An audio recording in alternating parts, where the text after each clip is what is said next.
Hello বন্ধুরা, good morning. আমি পূজা চলে এসেছি তোমাদের সামনে আরও একটা মিনি ব্লগ নিয়ে। তো আজকে ছিল আমার ছুটির দিন, আর ছুটির দিন মানেই একটু ভালো মন্দ খাওয়া তো হতেই হবে। আর সের জন্যই মা সকাল সকাল করে নিয়েছিল গরম গরম লুচি আর আলুর তরকারি। আর সত্যি কথা বলতে মায়ের হাতের এই লুচি আর আলুর তরকারিটা এক কথায় বাঙালিদের জন্য অসাধারণ।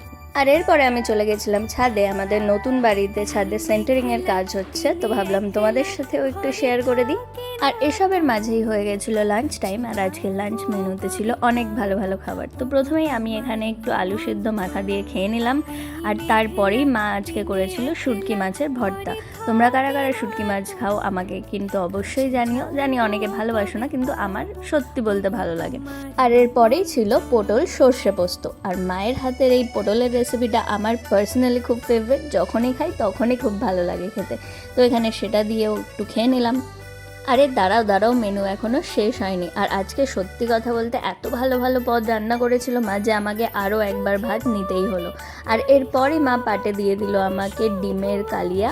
আর এটা খেতে সত্যি খুব ভালো হয়েছিল। তো এখানে একটু আলু দিয়ে একটু ডিম দিয়ে একটা হেভেনলি বাইট নিয়ে নিলাম ডিমের কালিয়ার। আর শেষ পাতে এই গরমের মধ্যে একটু কাঁচা আমের টক না হলে তো একেবারেই অসম্পূর্ণ, তাই সেটাও নিয়ে নিলাম। বাড়িতে থাকা মানেই অনেক অনেক খাওয়া। আর এদিকে বিকেল হতে না হতেই মা আমাকে এক বাটি ঠান্ডা ঠান্ডা তরমুজ কেটে দিয়ে গেল, যেটা খেয়ে আমার প্রাণটা পুরো জুড়িয়ে গেছিল।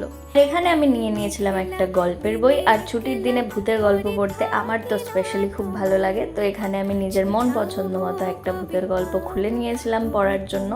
আর ঠিক তার কিছুক্ষণ পরেই দেখি মা নিয়ে চলে এসছে ঝালমুড়ি, যেটা দেখতেও হয়েছিল অসাধারণ আর খেতেও লাগছিল খুব ভালো। আমি তো খুব মজা করে খাচ্ছিলাম।